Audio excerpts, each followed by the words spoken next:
Muchismo Eugene, welcome to another video from Exit Strategy. I'm thankful to see you guys. I'm thankful to know that someone is connecting with something I have to say, and I appreciate everyone. Please like, subscribe, and share on all the videos that you see that I've made so far. I think I've made about 450 in a 5-year period. We're in the 5th year, and I have 800 subscribers, and that may not seem like a lot in 5 years, but I haven't really put in a lot of time and work, so that reflects the number. But I'm grateful and I'm humbled by the 800 subscribers. Let's get these numbers very much up in awareness. They don't have to look good on paper, but we definitely need you guys to connect with what we're talking about. And I say we, Empaths Awaken, that are spitting this information out here like a copy machine. And it really needs to be more people speaking about this, because it only takes one narcissist. They will take down a whole company. They will take down a whole family.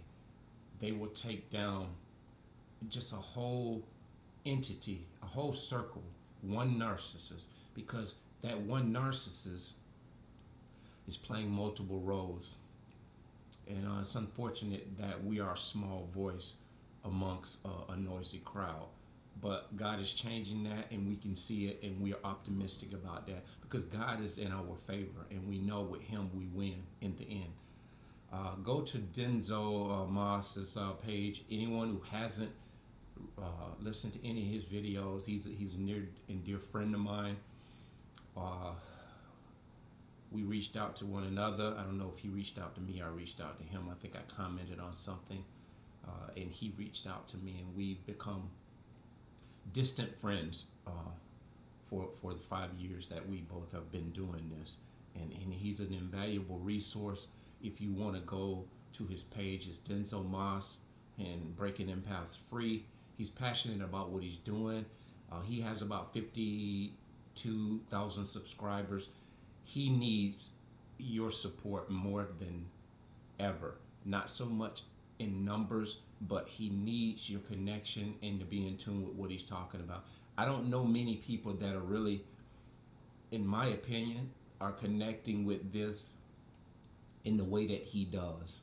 Because if you want to read this in an intellectual setting, you want to go into books, you want to read it medically, psychologically, that's your right. But I'm telling you, as an awakened empath, and you who all have gone through this abuse, if you want to really know how to get healing fast, get clarity fast, get a concise understanding, and someone who's relatable to what you've gone through, go to Denzel Moss's page. And today specifically, go and check out his video where he talks about the awakened empath triggers the narcissist awakening in many ways. And this stuff hits home. I connect with it, I resonate with it, because I have myself been through some of the similar things that he talks about. The narcissists I was with, I don't think that it triggered their awakening, because what happened was I triggered their awakening in the way that I informed her brother. And I believe that, if I had to guess, was very unaware, and but they're very aware that they're destroying and hurting people, but they don't know why they're doing it. This is the unaware narcissist. Aware narcissist, and the narcissist is what you call sometimes spiritual narcissists, or high-ranking narcissists, or very self-aware. They know damn well what they're doing. They know why they're doing it. They have already pledged allegiance with Satan. And so go check that video out. So that's all I wanted to say about that. But subscribe, like, and share the video. Today I want to talk to you guys about understanding that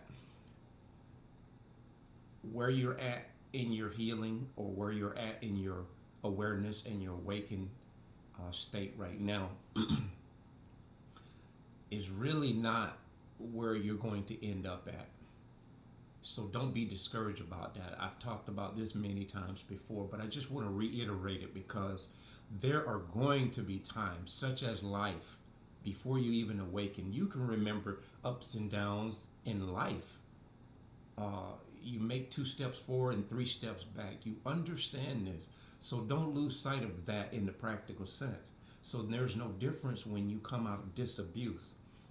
I do understand that when you seem to retract to certain old behaviors, you ruminating about this narcissist, you going back to the narcissist in many cases, not so much physically, but you're responding to a text that you made your mind up that you wouldn't respond, and they somehow kind of finagled and manipulated their way. They said something key that got you to respond.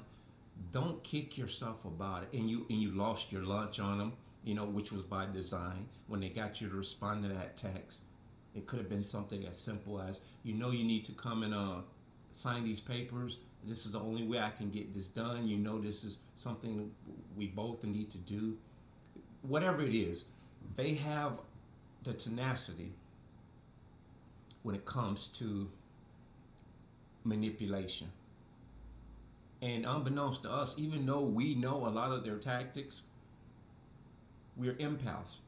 Undeniably, we cannot turn that off. And being an empath, what it causes us to do is we think and consider the other person. We are humane. We are humane people. We're not inhumane. Narcissists are very inhumane people. They will give you the impression that they are big dog lovers, they're big cat lovers, they're big animal lovers, they're big advocates against or for cancer or for leukemia or autism. They will give you the impression that this is something that they are very passionate about. They only use these things in order to garner your sympathy. If it doesn't apply to you, let it fly. You remember that part, right? Yeah. But these narcissists, this is what they know will get them in the party without admission, free admission, basically. You know how underage person tries to get in a nightclub and they seduce the guy at the door, or offer him something, French benefits, or the guy tries to get in the club or the bar, gets the bartender to give him drinks because of who he's affiliated with, who his family is.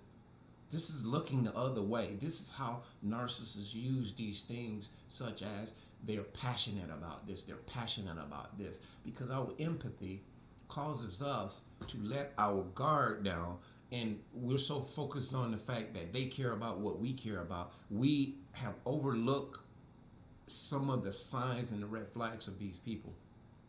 They're underage kids. They're children.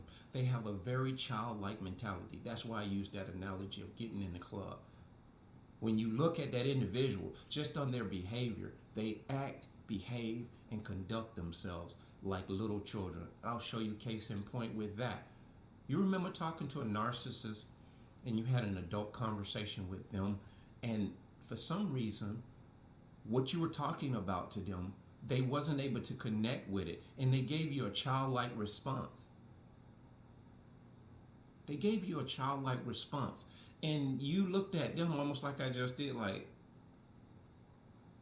you don't understand what, you will go into your mind like, you serious?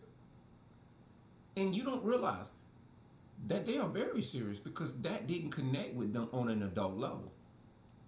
Because they haven't spent time growing up. They've always been a child. And they are stuck in child mode, where they deserted their true self at. Anywhere from 7 years down, they deserted themselves, the true self. And they conducted their life seemingly in ways that looks like an adult. This is why they're so impulsive. This is why they're so dysregulated. Because if you realize a child does not have the attention span to, let's say, play with one toy. They will not, and you have some kids uniquely are able to concentrate on something for hours at a time. But that's a very rare thing because they're developing in their maturity from adolescence. But this is a narcissist 101. They do not graduate from that state of mind. They only adopt these outward behaviors and demonstrations because they see other people doing it, but it never attaches itself to their innate nature. They're only copying and pasting behaviors. It doesn't go down into their spirit or their soul. They don't have an ambition driven mentality to the point where it just becomes their life. It just becomes somewhat of a way of life in order to survive, not to sustain their life, but to survive. They're not about sustainability. They're not about sustainability. If they were, they would be able to be in a relationship, see that relationship through its ups and downs, be willing and open and considerate to the other person, be open to ideas, be open to suggestions. When you meet them, when you first met them, you looking back, it seems like they were open to all of these things. They were considerate. They would be agreeable. But that was short-lived. It didn't last long. It didn't last probably longer than 6 months. 6 months or less. I know you guys have known, some of us have talked about, on the night of that wedding, that's when you began to see things full-fledged. It's almost like if without them telling you, something comes over you and you say, wow, this person has changed. But you cannot put your finger on it because deep down in your subconsciousness, your subconsciousness is telling you you've been duped. But you still have to catch up to that consciousness in order for that awakening to happen. We're like 3 steps behind our intuition. We're like 3 steps behind our subconsciousness. That little tap on the shoulder, we're like 3 or 4 steps behind it. But when you awaken and you become in tune with your true self and as the way you were designed by God, not that phony, fictitious, mechanical, robotic, matrix type of thinking, acting, and behaving. When you detach and isolate and come into your true essence and your innate nature, this is when you begin to vibrate high. Your intuition comes front and center. Now you allow your intuition to guard you, almost like the bodyguard in Whitney Houston. You know, your intuition is there to protect you like Secret Service. It's all around you. And you walk behind your intuition and allow your intuition to lead and guide you as opposed to walking in front of your intuition. If that makes any sense. So this is very rewarding if you guys are thinking you're taking 3 steps back and only 1 step forward. As you grow and increase your insight and your knowledge, that's why it's pivotal. It's pivotal that you go, well, just say important. That's a word I shouldn't even be using. It's very, very important that you continue to just pound this education of who these people are, because guess what? You don't have one day to miss or overlook the things that you know are undeniably not good for you, undeniably not your fault. Don't spend time rehashing what part you played in that situation. Don't try to go back and try to figure out why that marriage didn't work out, what part that you contribute to it for it failing. If you are already to a point of realizing you were with a narcissist, it doesn't matter what you may or may not have done to contribute to that. It is definitely not enough in comparison to why that relationship didn't work, because it really doesn't matter, because it was doomed from the start. It was not designed to work. It was not designed to work. So if you look back at some of the things you could have done better, it wouldn't have been enough. You must get this, guys. And I hate to sound like I'm beating a dead horse, but this is what it takes, and this is what I'll continue to do. Don't start begin to look at these entities in power and position. Start to look at your job in a whole different way. When you go to work today or tomorrow, don't allow that energy that pervaded your piece before of write-ups and different things to weigh you down, because you have an idea, you have an educated insight of what's possibly going on. You're being targeted. If you're an empath, you already have your answer. You're not meant to be pleasing to the eye. You're not meant to make people that are in chaos feel comfortable around you. You're supposed to disturb their chaos. Just by your essence and your presence, you are going to disturb people. You are going to make people feel awkward. You're going to make people say things behind your back like, "Oh, he weird," or he's talking crazy. She's talking crazy. She's a slut. She's that. She's this. She's giving her stuff around to everybody at the job. You don't have to invalidate people, and you definitely don't have to validate your own character, or you don't have to validate who you really are.